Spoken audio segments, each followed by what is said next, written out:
Want your podcast and videocast to be seen, heard, found, and rewarded in this noisy digital world? Then join podcast industry experts Tom Hazzard and Tracy Hazzard as they debunk all that outdated and bad advice you've been getting from the podcasting gurus and share what actually works today, bringing you those smart cut tactics proven to feed thousands of brands, blogs, videos, podcasts, and social channels with bingeable original voices like yours. Get ready to feed your brand. Hey everyone, welcome to Feed Your Brand. I'm Tom Hazzard along with my co-host Tracy Hazzard, and today we're going to talk about how to craft compelling calls to action in your podcasts. And I have to tell you folks, hang on, this is going to be a wild ride. We've got a lot of things to say about this, a lot of tips and examples, and this is going to be fun. I geek out on this topic. I really enjoy it. And I think I want to open up this episode just with one good example of what not to do.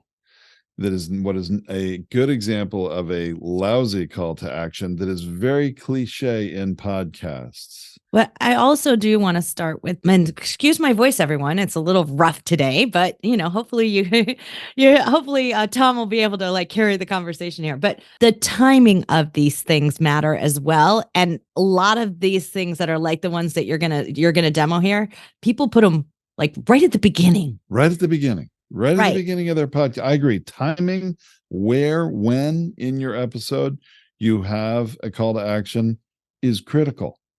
And you're right. Everybody, because this one you're going to do is worse when it's at the beginning. And it's all too often at the beginning.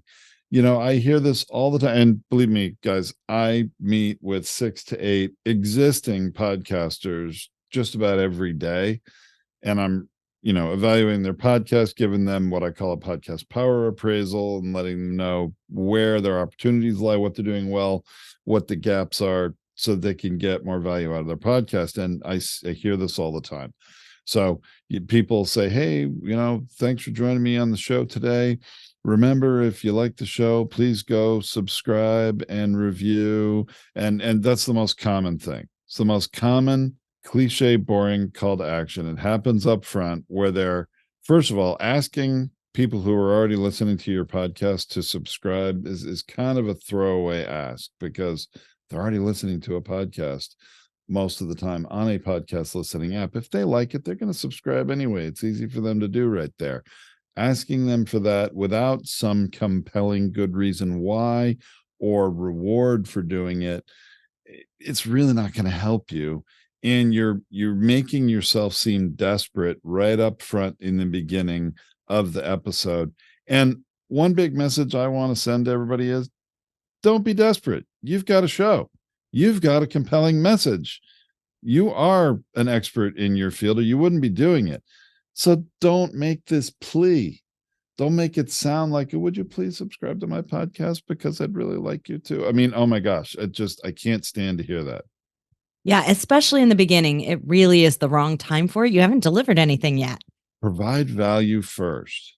The subscriptions and the reviews are going to come. If people like your show, they're going to go and do it. Now, I'm not saying you can never make an ask or have a call to action for people to give you a rating or a review. There are ways to do that, especially if you really need some and you have a brand new show. There are ways to do it. There are just better and more creative ways to do it, and more effective, that's more important, ways to do it. So anyway, that's just a little example of a all too often used and a poor call to action. But Tracy's right. Timing is critical. And one of our biggest tips is choose the timing carefully. I'll give you this is no different than us mentioning this for advertisements. So we did a whole episode on this recently where we were talking about we call it the post-roll position of advertising, right? In the last third of your show is what we're saying here. But it's even better if you finish the major content and you're just about to do your closing thoughts or whatever. That's the perfect time to do a call to action. I agree. It's somewhere in the latter third of the episode, certainly the latter half. Provide value first, and I don't understand what it is about podcasters, and some of it I'm sure is a lack of awareness, But I think it's also a little bit like, honestly, my kids are notorious for choosing the worst time in the world to ask their mother or their father for something that they really want, because it's important to them. They want to ask you about it right now, even if it's just the absolute worst time of day. And I'm going to say to no to whatever you ask me right now, because I'm not receptive to anything new. It's kind of like, bugs that can't stay away from the light. They're drawn to the light. My kids are always doing that with asking. And I think that rookie podcasters especially think, well, this is really important. I want to get more subscribers. I got to ask about it right in the beginning. So there's like anyway, a term out here that people have been using called an asshole. And I did not swear, so you don't need to beep that, team. Ask. Hole, right? And that's what happens when you ask too soon, when you're always asking. Your listeners are not there for you to do that to. Your listeners are there so that they can build some trust with you. And that's not a way to build trust. And they're not receptive until they've received some information. They've decided if you're worthy of them subscribing and coming back for more. So also, your first episode is not a place to ask. So keep that in mind. It's not only the timing within the episode, but which episode you're asking in. Your first episode is not a place to ask.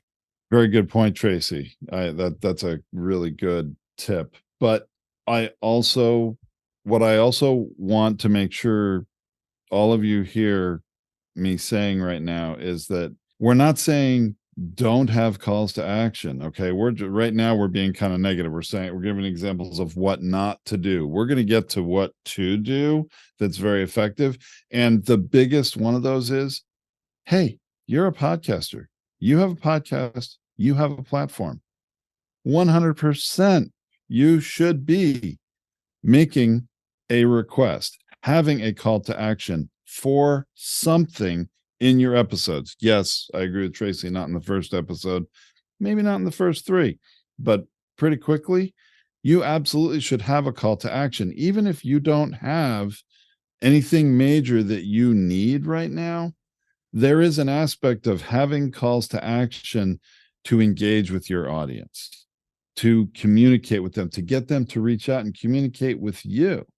Even if you're not selling anything necessarily, maybe you don't have a specific ask, just create one that is meaningful to get that listener off of that listening app and to communicate with you, maybe just to trade their name, phone number, and email for something free of value you're going to give them.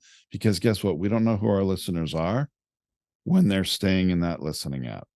Right. We want to get them to take an action. That's the whole point of a call to action, right? Is to take an action, because we want to test out the activity level, the action taking level of our audience.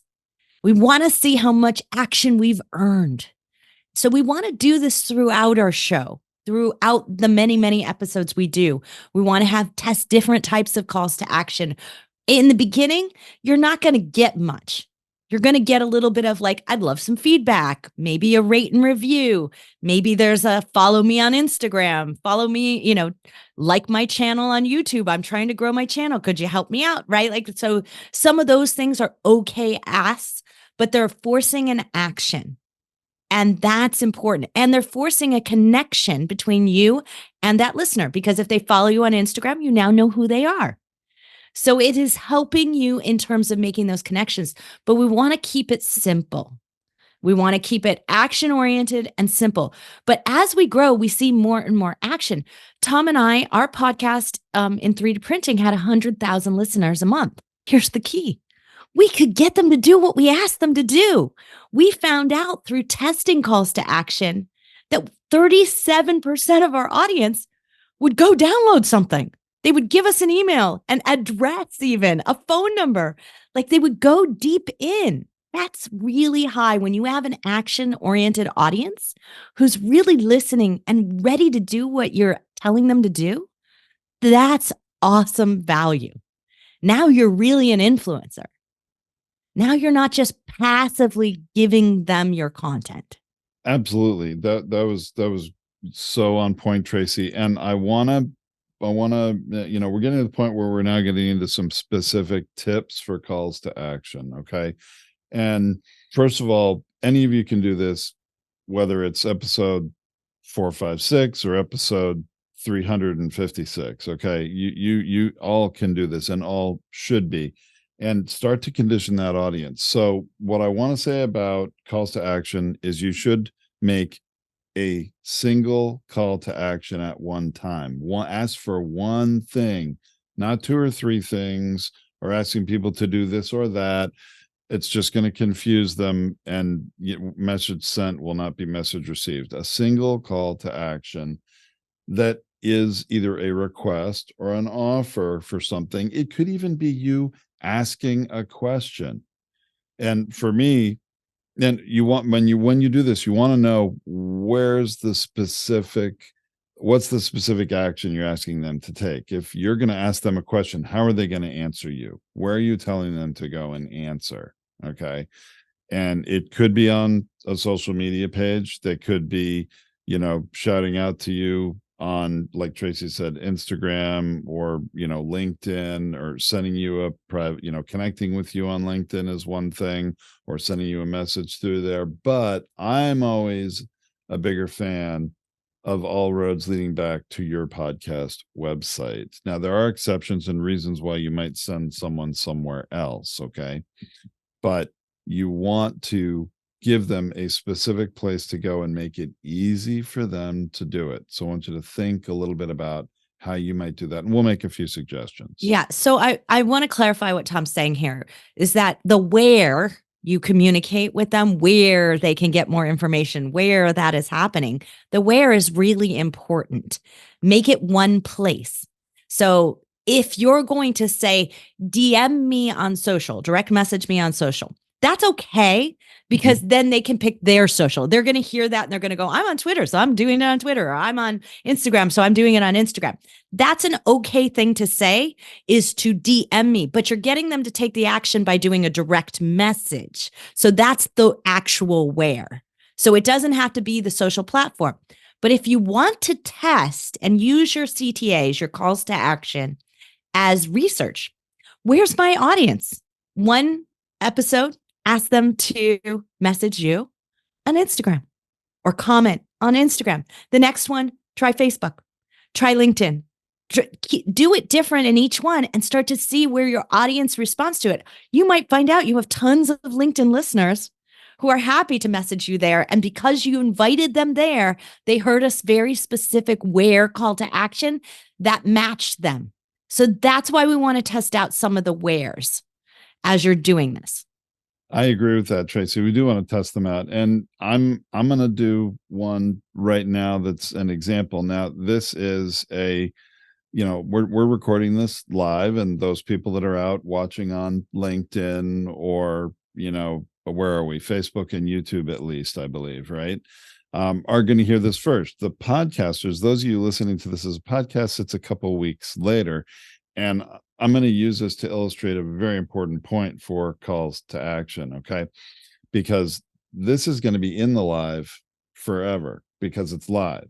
And I'm not going to edit this CTA out of that recording that's going to live on, let's just say, LinkedIn. But right now, I'm going to say, hey, those of you that are existing podcasters out there listening to us, especially, or watching us live on social media, I conduct a webinar tomorrow at 1 p.m. Eastern that is about the 3 podcast promotion tactics that are going to get you more listeners now and continue to get you more listeners on a regular basis. And you can go to podetize.co/register to sign up for that webinar. Okay. So that's one kind of call to action. Now, it's kind of complex because I read you a web URL, and that's like, you got to remember that. You got to write it down. Are you going to spell it right? Might not have the best chance of success, right? That one was harder because it doesn't match where the podcast is located. So it's not a match to it. It was podetize.co instead of podetize.com or where we really are. Podcasters United is really where we are, right? Right. .org, Podcastersunited.org. So it's not a match necessarily. And so when that happens, you really have to reiterate. You're going to have to repeat that multiple times to make it sink into someone's head. So you may have to mention again at the end, oh, don't forget, I mentioned my Q&A session tomorrow. You're not going to want to miss it at podetize.co/register. So like do it again because it's complex. And this is going to happen, especially if you're making affiliate calls to action and things like that. But the issue is if it's not relevant, it's not going to work for you. So this is relevant to our audience of all podcast people out there, people who are looking to get on podcasts, who are looking to promote their podcasts are the right audience for us. So the listeners are a match to that call to action. So you're more likely to get a response to that. If it was something totally unrelated, it's going to be a fraction of your audience, and you're going to have made your entire audience listen to it. So the relevance factor matters. So the interesting part about that call to action is that the reason that I felt I needed to recite the web URL is for those people that are watching it live, because those of you listening to this as a podcast on your favorite listening app, all you have to do is go into the description of this episode, and that link is right there. You can just click it and go register. Right. So and it's better if you have a landing page or you have something that you're going to send people to. So when we're thinking about the instructions of what we're going to have them do, is like, look, if you want to book a call with Tom, go to the website, podetize.com, and there's an inquire button right up at the top, or book a call button right up at the top. Super easy for someone to just find that. All they have to do is know the website, because it's your normal website that you use with your podcast. So if it's not your normal website, like if you're doing something in an affiliate, you want to send them to the website and make a very clear section for it. So if it's like, it's the website /affiliates, go to the affiliates button, go to the affiliates tab, the menu item, like make it very clear that they can find it there as well if they can't remember what you said. That's correct, Tracy. Now, I also want to point out that I'm a huge fan of putting the link in the description of the episode, because that's going to be there whenever anybody listens. It's just, if this were a podcast recording only and I wasn't going live, I wouldn't even bothered with podetize.co/register. I just would have said, hey, go to the link as you're listening to this episode right there, or even if you're watching it on YouTube after the fact, that link will be in the description of the YouTube video. It's going to be in the description of the podcast. It's super easy. And whenever anybody is listening to you and they scroll down in their app and they look at that description, they see that link, like, click here to register for that live session or whatever it may say, they can click it and it'll open up a browser window. And guess what? They're still listening to your podcast. It didn't take them away from it. That's really important to understand. People can take action while they're listening. Right. And I want to be really clear here. What we're saying is that it also needs to match your language. So when Tom says that this is podetize.co/register, the URL that you use should match that. Now, it's going to forwards to some complex Zoom registration link. So if you have some complexity that it's forwarding to, and you don't want to have that forwarding happen, which you should, because you should be tracking it, right? Like, so you should be knowing that it's hitting there. That means it came from my call to action on my podcast episode. Like, you should make it so that it matches, so you can track it as it's happening. But when you do that, you want it to match everywhere, or they'll think they're clicking the wrong thing, or that you're spamming them, or that it's a risky link to click. So you want to either hide it so that it's matching to the language, 3 podcast promotion tactics that work, Q&A session, and then it's a hidden link that's, you just click the text and it goes out to it. If you can do that, you want to do it on the podcast description, the YouTube description, and in your blog post for it. We like to put the calls to action way down at the bottom on bullet points. So while it's in the language of when we said it within the podcast, it's also down at the bottom in a quick and easy links to find. And you can do it that way. But everything should match in the way that it looks to the way that you said it, so that they are clear that was what they were looking for. And there's a reason why, obviously, Zoom registration links are these incredibly long, complex links, but that's not really the reason why I create a forwarding URL of podetize.co/register.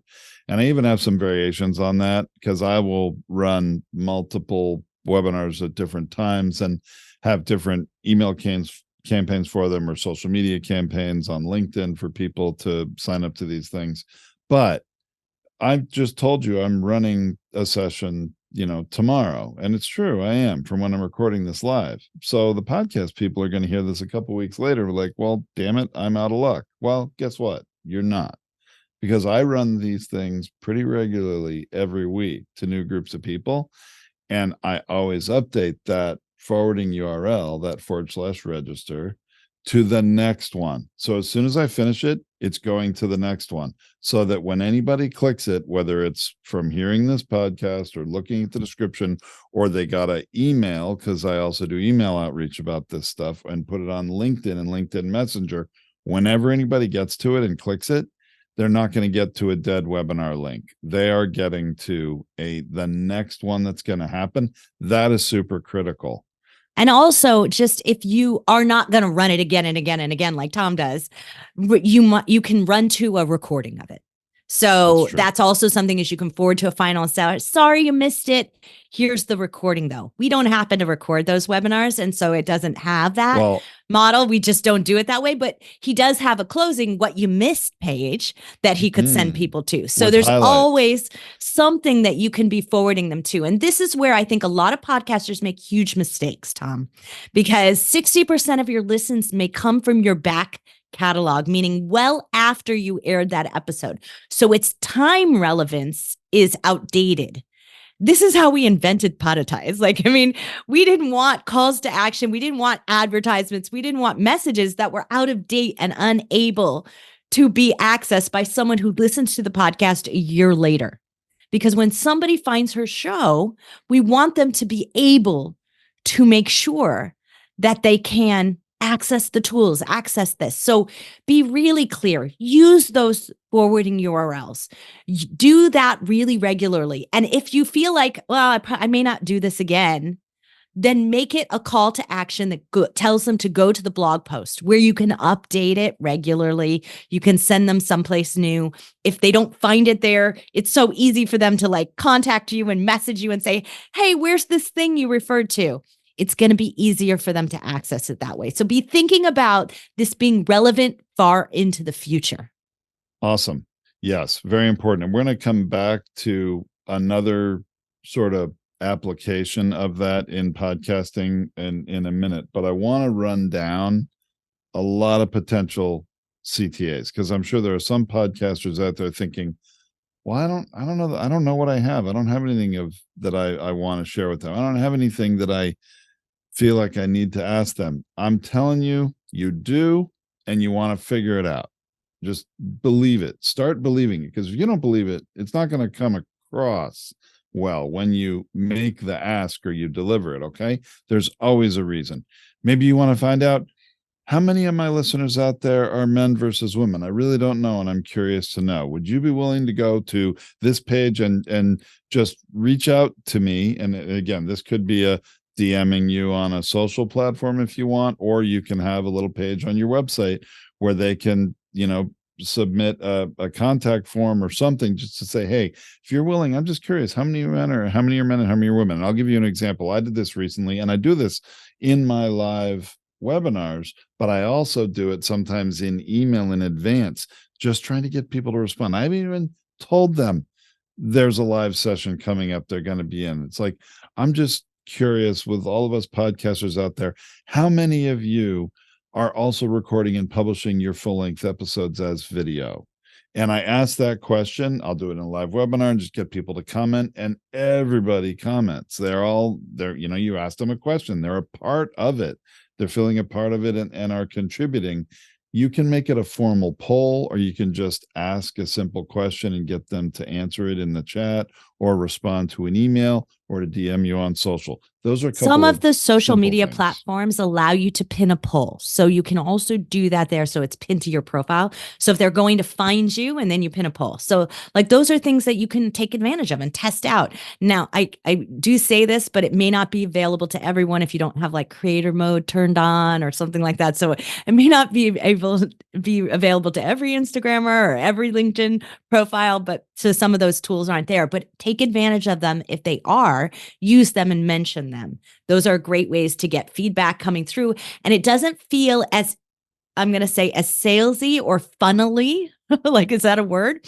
It doesn't feel as much like I'm going to end up in a funnel if I go to LinkedIn to do something, right? It feels like something that feels much more normal, much more connective, engagement, invitation oriented. The other feels like you're taking my information.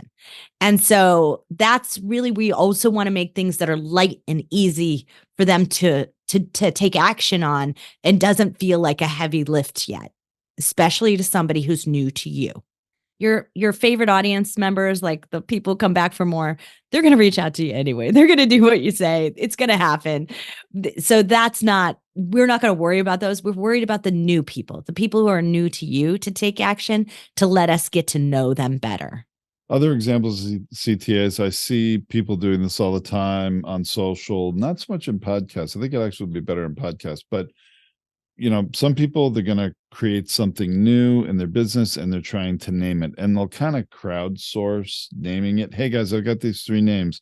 Which one do you think? Now, I'm not a fan of doing that personally, because I know when I have all these people, I give 3 different answers, I'm going to get pretty much so many different answers as to which one is the best. It's not really going to inform me of which one I should choose. I believe that. But if you have something you want to pull your audience or crowdsource them, ask them, hey, I'm considering one of these 3 names for something. I'm curious what you all think as the listeners of the show. And again, you're going to need to have a place to send them where they're going to answer. But so that one's not my favorite, Tom, because it's like it's rooted in time that it's going to get outdated fast. And so, yeah. And so that's the time. Yeah. Timeless opportunities are a better option, right? More evergreen kind of calls to action are better, but also ones with a sense of urgency.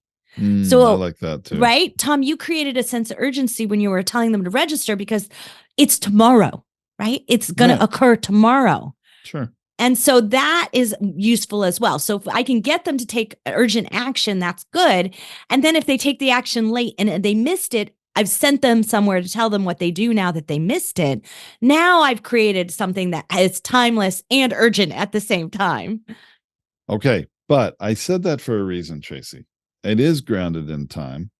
And that's true. It would age out of relevance. If somebody listens to this podcast 6 months from now, that may not be relevant anymore. Well, when you're recording something live like we are, yeah, I'm stuck. I just did that. That's true. But in a podcast, when we have a really important call to action that is going to be grounded in time. Hey, Tracy, you're going to be giving a virtual keynote or a keynote at this virtual event, or maybe you're going to be speaking at an in-person live event, and you want to let people know, hey, there's a call to action. You all can get a discounted ticket for this event if you go to this landing page and, sign up and use this code. Those are great calls to action you can take advantage of. The difference is, we don't want to have those permanently in our episodes forever. We record those as a separate little recording that is a promotion. Think of it as an ad, okay? A call to action that is a mini little MP3 file that's 30 seconds long. That does not have to be edited into your episode permanently. That can go into your episodes. It certainly, when you're hosted on Podetize, we have a system that does just that. They can put it in for a period of time and take it out when it's over. And then anybody listening to that episode in the future won't hear it. Or better yet, they hear the next current, most important, relevant call to action that has not happened yet. So this is how Tom and I invented the ad mixing system on our platform, because in our 3D Print podcast, we were offering a mentorship contest. And it was going to be a month-long contest. People had to send us information. They had to apply. Like, it was a big deal. We had applications from great CTA to get people to reach out to you and provide their info too. Even the application of that, right? Right. And we had 20 episodes we did in a month. So we had lots of calls to action that were happening there. And we were doing it throughout that month. Well, when I went back to our editor, our audio editor at the time, because there was no video back in those days when we first did that podcast, who's now our son-in-law, but I asked him if he would edit out those, because once I realized the contest was over and we made the announcement about it, I was like, gosh, they're in everything. And I don't know that I want to keep them in these episodes. He said, it's going to cost you just as much to edit them out as it did to put them in, as to put them in the first place.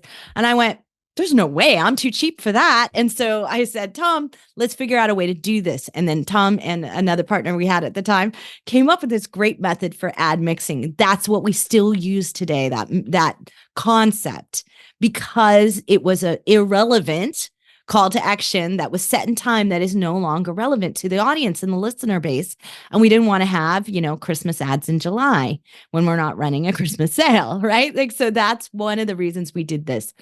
It works really well to do that. And so I'm a fan of doing this. And even if it's not something anchored in time, but if it's something associated with an affiliation or a partner or a joint venture, I'm going to encourage you to use an ad mixing system like ours to do that, because too often we have seen affiliate partners that you no longer want to be associated with because they do something that they shouldn't have done, get themselves in some hot water, maybe get themselves go out of business. Right. And now you don't want that association in your podcast anymore. And your only other choice is to delete your episode, have it manually edited and replaced. And most often when you do that, you break all your statistics. At Podetize, we have a way to do that doesn't. But other companies, when you upload a brand new audio file, you completely break and lose all your statistics. It'll be the same case if you load up a YouTube video and you've now edited it out. That old YouTube video, all its statistics, everything that went with it is gone.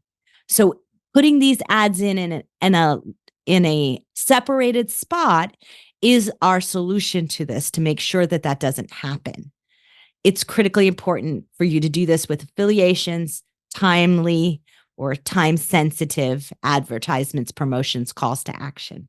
So, hey, Tom, we need to start wrapping this up because we've gone along on our calls to action. And I just have a couple of things I want to make people aware of and thinking about, because I write a lot of copy. I write a lot of calls to action, write a lot of scripts here. One thing that you want to remember is what it looks like in writing isn't what it sounds like when you speak it. If you're doing a call to action, test it out by speaking it, record it, maybe listen back to it and go, oh yeah, that's not a good idea. Like, do not just read it without listening to it. Okay. That's my first important point. Oh my gosh. Definitely listen to yourself, hear it, the way you deliver it, the level of energy. Does it sound compelling, or does it sound like, you were giving a little book report in elementary school and it was, but is it concise and clear too? Yeah. Like, it's going to come across. Did it sound right is what we really need to do. So we want to close our eyes, listen to it and go, oh yeah, that sounded totally confusing. Be clear about that. We want to use strong action verbs. We want them to take action. So we need to use strong action verbs. Download, join, share, claim, support. I love claim, by the way, because that's a really timely thing. It's like, claim, it's going to run out of them, right? Yeah, claim your spot. It's going to be gone. Support, connect, follow, access, subscribe. Yeah. Okay. Review. Like, those are things, they're typical terms. Only use it when you're talking about that, because it gets confusing to podcast listeners if you're using subscribe to something else. Attend, upgrade, snag, seize, act now, right? Like, those are some action words you can really, really use. And then don't forget about the most important thing about a call to action, which is, what's in it for me, the audience member, right? Is there a benefit? Thank you. Yes. Right? If the benefit is I get your email address, that's your benefit, not theirs. Right. So what's the reward? That's where this comes in. What is the reward for the person for taking action? And it doesn't have to be something that costs you any money. It can be something that you do once and gets delivered to everybody who, takes that action. There are different levels of rewards, but what's the reward? Okay. And that will motivate people to go trade their name, phone number, and email to get that reward.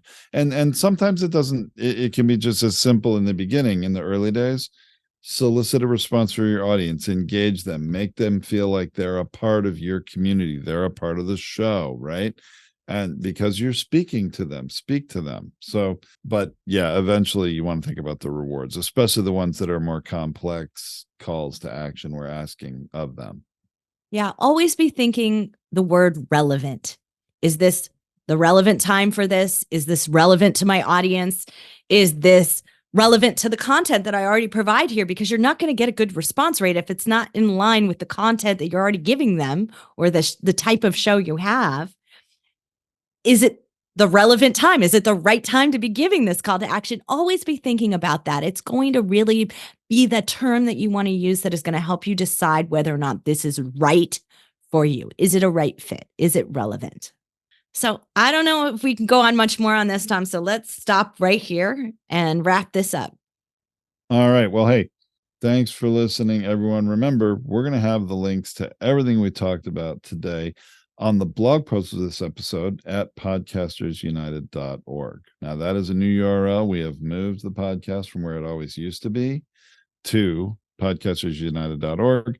And again, we've been doing this live. If you're out there live, you're seeing it on LinkedIn or somewhere. Hey, there is more information for you on podcastersunited.org. So check that out.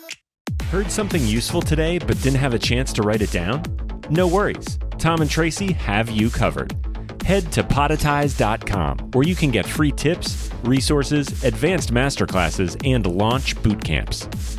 While you're there, book a free audit to find out how your podcast scores against the competitors and what you can do about it. Last thing, don't forget to follow Podetize, Tracy Hazzard, and Tom Hazzard on social so you can ask questions during their next live stream. Until next time, keep podcasting.